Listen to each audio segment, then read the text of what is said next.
एक जो चौसर है actually written by Ted Hughes. Ted Hughes जो है वो खुद एक आर्टिस्ट था, एक इनोवेटिव माइंड के साथ उसने काम किया, जिस वजह से उसको उसके इर्द गिर्द के कॉन्टेम्पोरेरीज, वैसे भी इंसान अच्छा काम करता है तो वो कहते हैं ना, जो बिल्डिंग खूबसूरत होगी, शीशों की बिल्डिंग होगी, चमकती हुई होगी तो पत्थर तो आएंगे। तो अक्लमंद इंसान वो होता है जो उन पत्थरों को इकट्ठा करके एक बिल्डिंग और बना लेता है, बजाय इसके कि अपनी बिल्डिंग के शीशे ही तोड़ता है। सही। तो चौसर जो है ये टेड ह्यूज ने एक्चुअली एज एन आर्टिस्ट लिखी। टेड ह्यूज का ये कहना था या उसका ये मानना था, या उसने जब ये काम शुरू किया एज अ न्यू राइटर, तो वो एक इनोवेटिव आर्ट के तहत लिखना चाहता था, वो ट्रेडिशनल वे में नहीं लिखना चाहता था। और फिर जब उसको क्रिटिसिज्म का सामना पड़ा होना करना हुआ, तो फाइनली ये हुआ कि ऑब्वियसली न्यूनेस और इनोवेटिव माइंड्स को की सोसाइटी के अंदर एक्सेप्टेंस लेवल नहीं है। ठीक है। तो दैट्स वाई जो है उसने फिर चौसर, क्योंकि वो चौसर से बहुत ज़्यादा इंस्पायर्ड था, उसने चौसर को बीइंग एन आर्टिस्ट लिया। उसने कहा कि भाई चौसर जो है वो भी तो एक आर्टिस्ट था जिसने न्यूनेस पैदा की थी in the path of poetry. ठीक है। और उसने, अब आप देखें कि क्लासिकल एज को चौसेरियन एज भी कहा जाता है, यानी कि उस एज का नाम ही चौसेरियन एज रख दिया गया, क्योंकि चौसर ने इतना ज़्यादा इंग्लिश को न्यूनेस का नाम दे दिया। उस चौसर से पहले जो इंग्लिश जो है वो लॉफिंग स्टॉक ऑफ चिल्ड्रन रह गई थी, उसमें सिर्फ मिडीवल कॉन्सेप्ट रह गया था जिसमें सुपरस्टिशियस बिलीव्स और सेकेंडली उसके अंदर सुपर मशीनरी की बातें हुआ करती थी। लेकिन चौसर ने अपनी पोइट्री के अंदर रियलिज्म पोर्ट्रे की थी, और इंसान जब भी हकीकत से रिलेटेड बात करता है तो ऑब्वियसली लोगों को चुभती तो है। सच के सच होने की निशानी ये है कि आपके दिल को चुभता है बस। ठीक है। झूठ तो एक्सेप्ट हो जाता है, सच जो है उसकी निशानी ये होती है कि दिल को चुभता है और लोग उसके बारे में आवाज़ें कसते हैं, ये सच की निशानी होती है। ठीक है। तो दैट्स व्हाई ये जो चौसर है उसने, टेड ह्यूज ने चौसर से एक्चुअली इंस्पायर होकर लिखी। यहाँ पे वो कहता है, while talking in one of his interviews about influences on his poetry, Hughes says, "One poet I have read more than any of these is Chaucer. Being an admirer of Chaucer poetic art, Hughes in this poem Chaucer comes out with defense against criticism from conservative and conventional critics on Chaucer's unique handling of thought and meter. The self-styled criticism from less scholarly and less knowledgeable writers whom Hughes calls cows irritates him." और self styled criticism जो है, जो कि less scholarly और less knowledgeable writers के बारे में उसने लिखा, जो जिनको ह्यूज जो है यहाँ पे काउस का नाम देता है, जो कि इरिटेट करती हैं ह्यूज को एक्चुअली, कि वो भी जब पोइट्री करता है तो ये जो काउस हैं, ये जो लेस स्कॉलरली लोग हैं, देखिए जैसे वो कासिम अली शाह कहता है ना कि आज वो कहाँ से कहाँ पहुँच गया, लेकिन जो कहता है, एक दफ़ा किसी ने मेरे चाचे से पूछा कि कासिम अली शाह आपका भतीजा है, तो उसके चाचे ने कहा, कासिम अली शाह, वो कासिम अली के कासिम अली शाह के चाचे ने, क्योंकि हमारे स्पेशली रिलेटिव्स के अंदर ना, जो क्लोज रिलेटिव्स होते हैं, क्लोज रिलेशंस होते हैं, ब्लड रिलेशंस होते हैं, उनके अंदर एक्सेप्टेंस लेवल नहीं होता। ठीक है। तो वो कहता है कि अच्छा वही कासिम अली शाह, वो जो बीए को पढ़ाता है वो उस फलानी गली में, यानी कि कासिम अली शाह कहाँ से कहाँ पहुँच गया, लेकिन क्योंकि उसके चचा के अंदर एक एक्सेप्टेंस लेवल नहीं है, दैट्स व्हाई वो इस तरह की बात करता है। तो you says that the shore from the spring sky of the Chaucer verse has washed clean and fresh all bush plants of the mold and heath and brought an emerald verdure to it। ठीक है। और चौसर की poetry ऐसी है जिसने जो है, जो रूट्स हैं पोइट्री की, उसको भी पर्स कर दिया था, या उनको भी जो है रीन्यू कर दिया था, कि वो ग्रो करना शुरू हुई। उसने पोइट्री के अंदर एक ऐसी मिसाल कायम की कि उसको फादर ऑफ इंग्लिश लिटरेचर कहा जाने लगा। उसने इंग्लिश लैंग्वेज के अंदर एक न्यूनेस कायम कर दी, जिसकी वजह से उसको इंग्लिश लैंग्वेज का फादर कहा जाने लगा। और Chaucer contribution to English language and art of versification brought a new life, ठीक है, और वो एक न्यू लाइफ लेके आए किसमें, पोइटिक आर्ट में। उसके जो experiment with metre and language heralds the advent of modern poetry with realistic approach.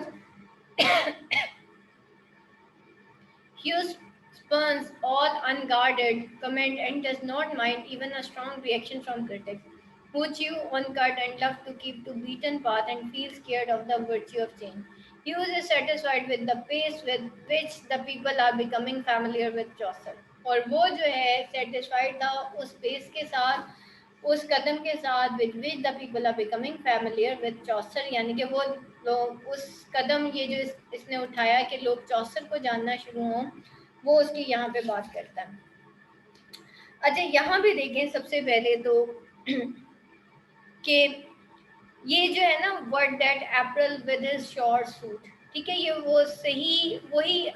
जो टेक्स्ट है जो कि हमने कैंटरबरी टेल्स के अंदर पढ़ा था, जो कि एक्चुअली था कि when then April with his short suit, कि जब वो अप्रैल जो है उसमें क्या होता है, वो अपनी जो रेन है उसका रेनी सीजन स्टार्ट होता है, या वो स्प्रिंग सीजन जैसे ही अप्रैल में स्टार्ट होता है वो उसकी बात करता है। लेकिन यहाँ पे क्या है, वो व्हेन की जगह व्हाट है। व्हाट क्या है, व्हाट बेसिकली वो क्रिटिक्स हैं जो कि क्वेश्चन कर रहे हैं चौसर के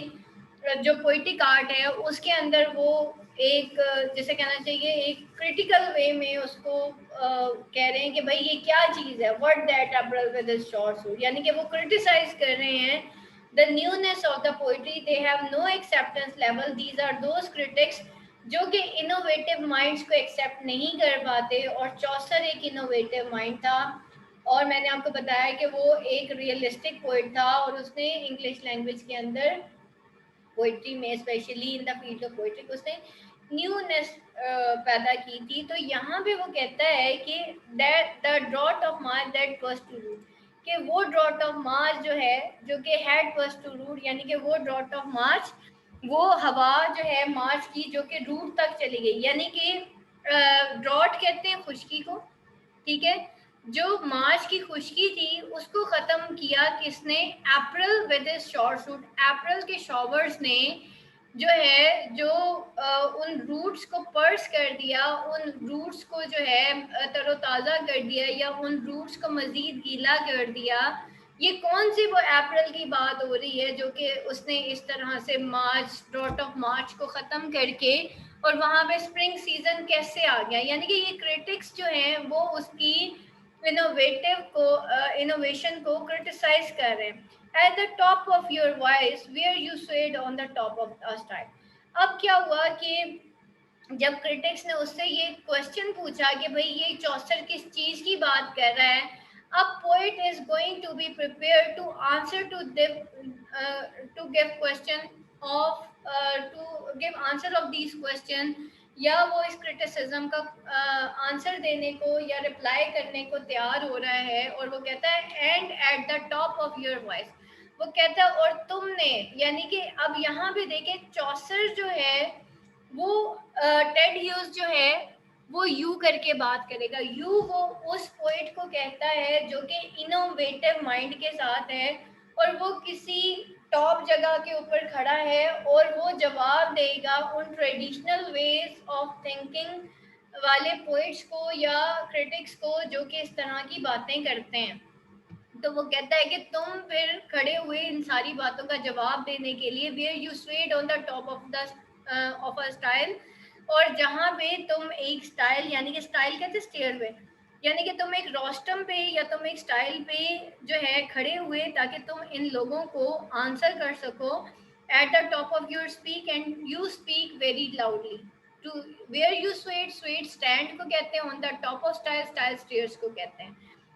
उसके बाद कहते हैं योर आर्म रेस्ड, वो कहते हैं to attract and control a reluctant audience, फिर तुम्हारे आर्म्स जो है वो रेज होते हैं ताकि तुम for somewhat for balance, arm किस लिए रेज किए ताकि वो बैलेंस हो सके in front of these reluctant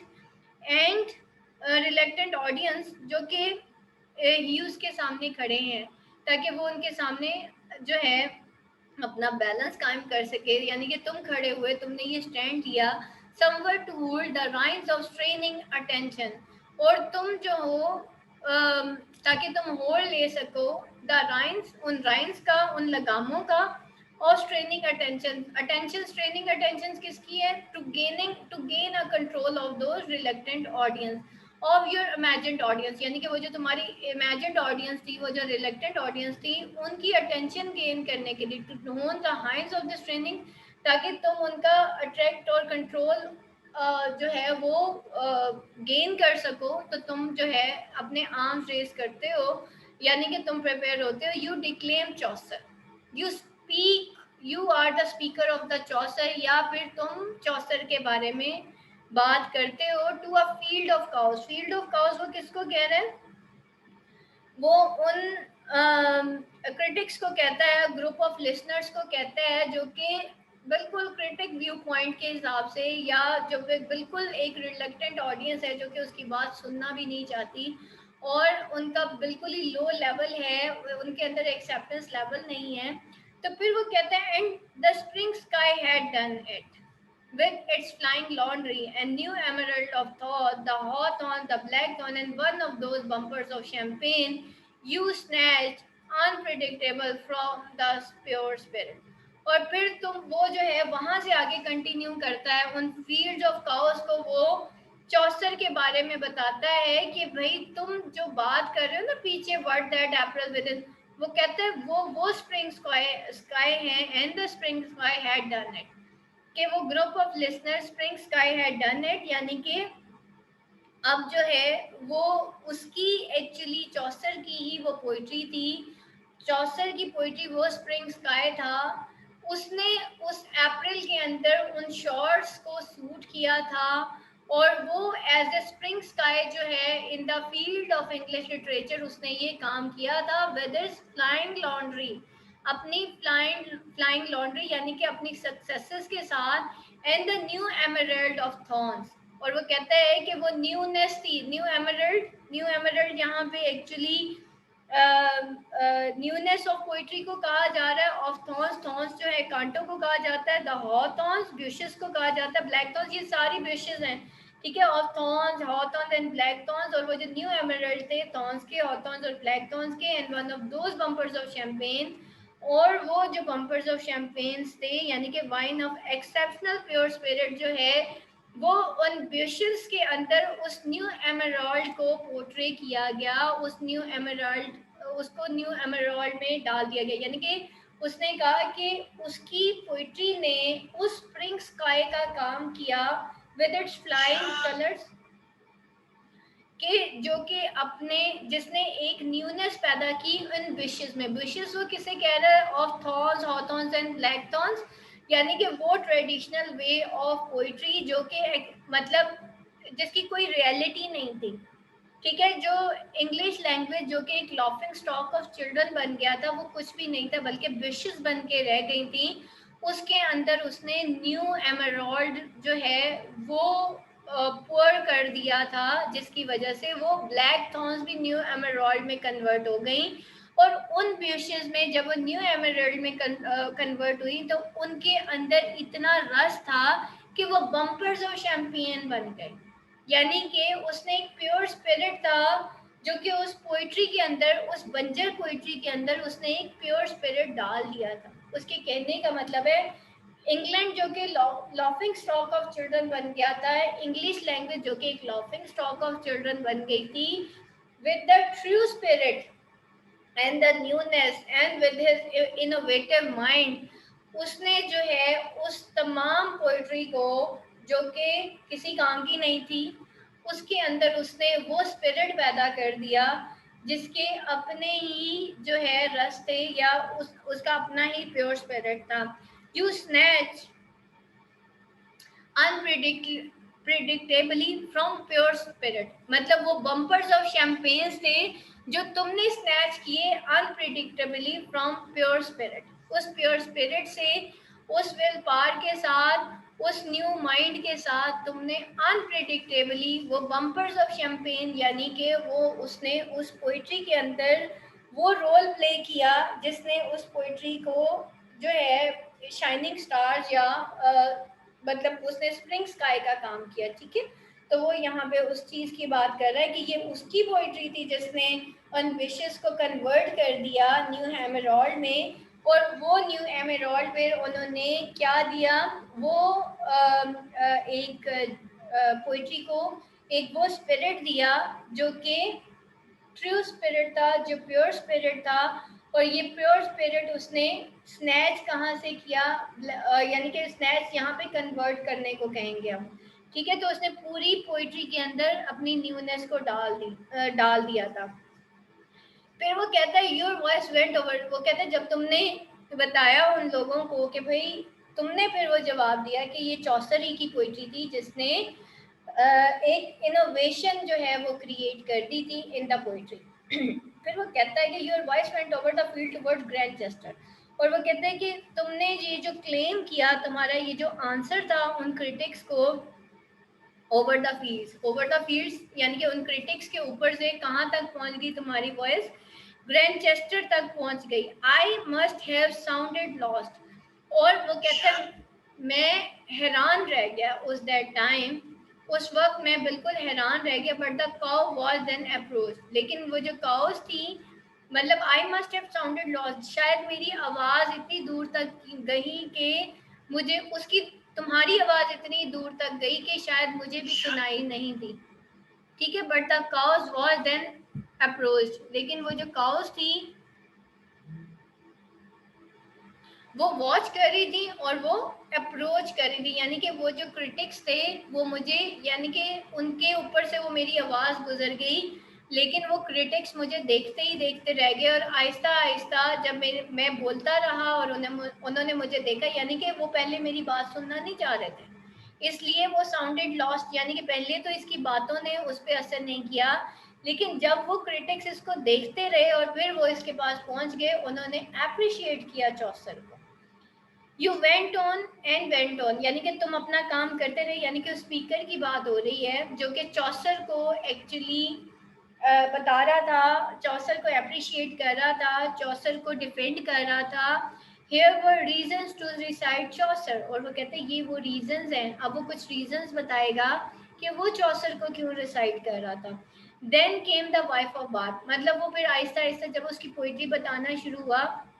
तो बात हुई फिर वाइफ ऑफ बाथ की। Your favourite character in all literature, यानी कि जो कि तुम्हारा फेवरेट कैरेक्टर था इन ऑल लिटरेचर। अब देखें यहाँ पे क्या है, एक पोइट है, वो एक ऐसे स्पीकर की बात कर रहा है जो चौसर को डिफेंड कर रहा है, इसलिए वो बार बार यू कह रहा है। यू वो उस स्पीकर को कह रहा है जो कि रोस्टम पे खड़ा चौसर को डिफेंड कर रहा है। वो कहता है वो तुम्हारा फेवरेट कैरेक्टर था, या इनफैक्ट वो एक्चुअली ह्यूज हिमसेल्फ था,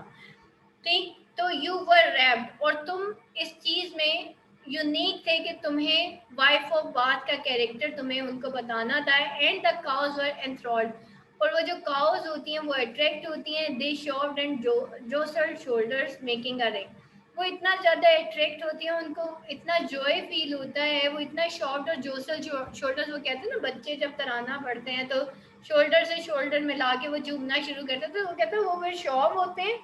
और जोसल होते हैं उनके शोल्डर, मेकिंग अ रिंग, फिर वो आहिस्ता आहिस्ता एक रिंग बना लेते हैं। To gaze into your face, वो तुम्हारी तरफ देखते हैं। With occasional snorts sex domination, और फिर ओकेजनल स्नॉट्स के साथ, यानी कि वो फिर तुम्हारी तरफ देखते हैं। And at that time producing sound showing their pronounced interest in sensual and sexual, जो सब्जेक्ट है वो उसकी तरफ जो है अट्रैक्ट होते हैं। Renewed their astounding attention. अच्छा, वो यहाँ पे वो कहता है कि अब उनकी जो अस्टाउंडेड अटेंशन है, जब वो एग्जामिनेशन की बात करता है तो वो दोबारा से मतलब रीन्यू होती हैं, यानी कि वो जो उसके ग्रामेटिकल चेंजेस और मीनिंग्स जो हैं उनके ऊपर वो एम्फेसिस करता है। एक्चुअली वो ये कहता है कि वो जो कॉम थी ना, एक्चुअली वो जो ट्रेडिशनल वे ऑफ थिंकर्स थे वो सिर्फ लव पोइट्री को ही जानते थे, ठीक है। इसलिए जब वो वाइफ ऑफ बाथ में ये वर्ड आता है तो वो एकदम उसकी तरफ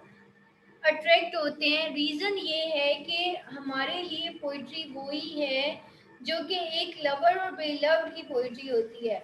चौसर ने उस पोइट्री को टुवर्ड्स रियलिज्म शो किया था कि हमें ज़िंदगी में वो चीज़ें बतानी चाहिए। ये कोई तरीका नहीं है कि जी ये जो हमें फिल्में दिखाई जाती है ना कि एक हीरो था और हीरोइन थी, एंड में उसकी शादी हो गई और दोनों हंसी खुशी रहने लगे। उसके बाद फिर उन्होंने गाड़ी पकड़ी और फिर वो हनीमून पे निकल गए और फिर वो पूरी दुनिया में घूमने निकल गए। इसका बेटा रियलिटी से कोई ताल्लुक नहीं है, खुशियों का इससे कोई ताल्लुक नहीं है कि हम शादी के बाद घूमने गए थे या नहीं घूमने गए थे। ठीक है, ये वो फॉल्स लेबल्स हैं जो कि हमारी शायद जिंदगियों में प्रैक्टिकल लाइफ के अंदर लगा दिए गए हैं, हालांकि प्रैक्टिकल लाइफ का इससे कोई ताल्लुक नहीं होता। ठीक, तो बेसिकली वो क्या है कि चौसर का एक रियलिटी व्यू पॉइंट था। तो जब क्योंकि आपको पता है कि ये जो वाइफ ऑफ बाथ है उसके 5 हस्बैंड्स थे, और जब इसने वाइफ ऑफ बाथ को जो है वो बताना शुरू किया उसके टेक्स्ट को, तो लोग फौरन से उसकी तरफ उन्होंने अपना इन्फ्लेक्शन शो किया, एकदम से उन्होंने अपनी अटेंशन शो की of angling to catch every inflection. तो वो जो है अब किसी तरीके से वो हर तरह से उसके वर्ड्स को कैच करना चाह रहे थे, कीपिंग देयर और 6 फीट ऑफ रेफरेंस। और वो जो है हैरान के हैरान रह गए, कीपिंग देयर और 6 feet of reference away from you. मतलब वो जो है 6 फीट तुमसे दूर थे जस्ट, और इतने वो अटर थे इन ऑ एंड अमेजमेंट। और वो एक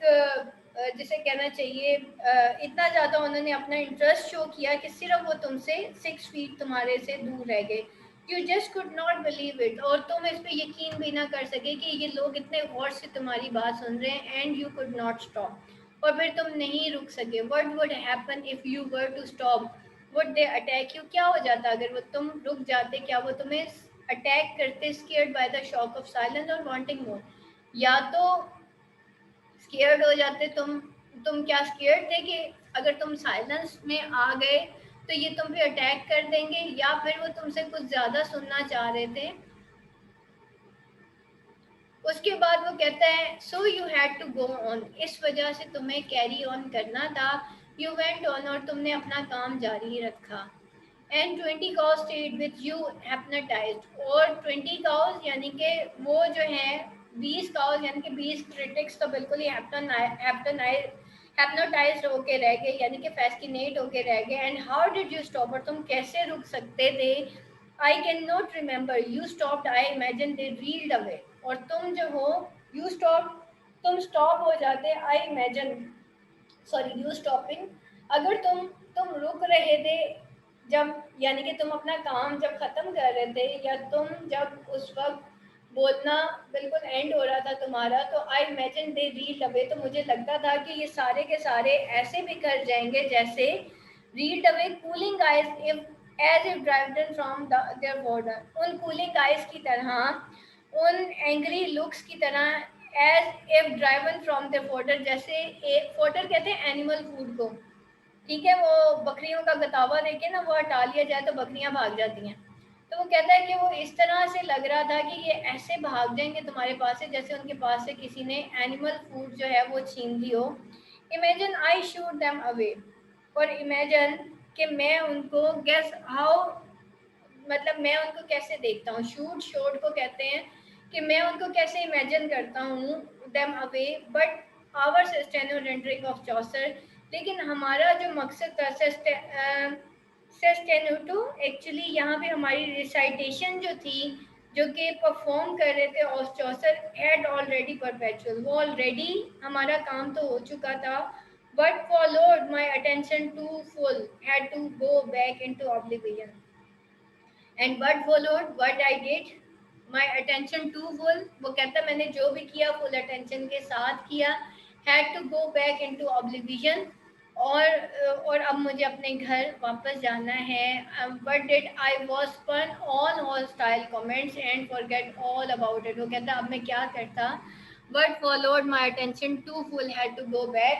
into oblivion, और वो कहता जब मैंने अपना ये पूरा काम परफॉर्म कर लिया और मैंने ये सारा कुछ देख लिया तो फिर मुझे अब वापस जाना था। ठीक है, माई अटेंशन। अब ये चौसर सॉरी टेड ह्यूज अपनी बात कर रहा है, ठीक है, कि मेरा पूरा काम यहाँ पे कंप्लीट होता है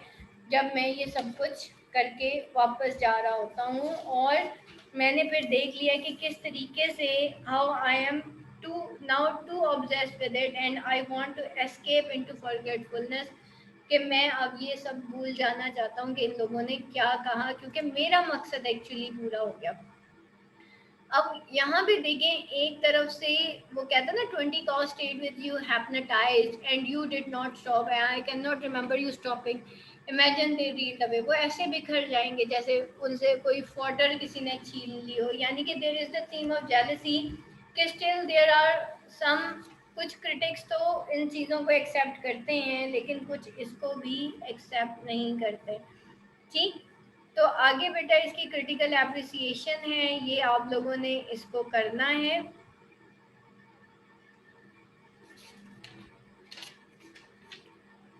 आगे ये देख लीजिएगा, चौसर जो है एक्चुअली 14 सेंचुरी इंग्लिश पोएट था, 1340 एंड 1400। अच्छा, इसकी बेटा आपने आज क्रिटिकल एप्रिसिएशन इसकी देख लीजिएगा, कोई इतनी मुश्किल नहीं है। एक्चुअली असल क्वेश्चन है compare and contrast of Chaucer and full moon and little Frieda. ठीक है, जो मैंने कल कहा था आपको कि आर्टिस्ट ऑब्जर्वेशन से रिलेटेड जो क्वेश्चन आते हैं एक्चुअली वो है चौसर के और full moon and little Frieda में, या artist observation in different poems of Chaucer. Any one class को इसको एक्सप्लेन करेंगे क्या आर्टिस्ट ऑब्जर्वेशन थी उसकी इन चारों पोएम्स के अंदर?